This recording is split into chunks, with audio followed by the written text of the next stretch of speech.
Okay, no, mayroon tayong service dito na TCL na front load. Ang problema nito guys, ayaw daw umikot sa was, ayaw din sa spin. So ito nga, nilagay natin siya sa spin para makita natin kung ano talaga ang problema, bakit ayaw umikot, no? So common problem ito ng TCL, kahit mga bago pa, no? So buksan na nga natin guys kasi hindi siya umikot. So napansin na kagad namin dito guys, yung belt niya guys wala na, ayan, no?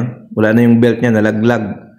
So ang TCL kasi guys, ang may problema lagi diyan, lagi nalalaglag yung belt, no? Kahit bago pa, minsan 3 months, 6 months nalalaglag yung belt. Kaya ang gawin niyo lang, ikabit niyo lang siya ulit kasi baka siguro doon sa paggawa nila, hindi masyadong nakagitna yung belt, kaya ang nangyari, nalalaglag siya, no? So kahit bago pa nalalaglag siya. So yun, no? Binalik lang natin yung belt guys kasi nga wala siyang, hindi umikot sa was, hindi umikot sa spin. So yan, okay na siya guys, no?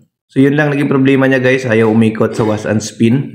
So ang problema pala ay yung belt niya nalaglag. So marami na kami na-encounter nito guys sa TCL, kahit bago pa, nalalaglag yung belt, no? So ang gawin niyo lang, buksan niyo lang yung likod, then ibalik niyo lang yung belt, then okay na yan. So ganun lang po guys yung pag-repair nitong TCL kapag walang was, walang spin. Pero may marinig man kayong parang umuugong, usually belt lagi ang may problema dyan. So okay, thank you, bye bye.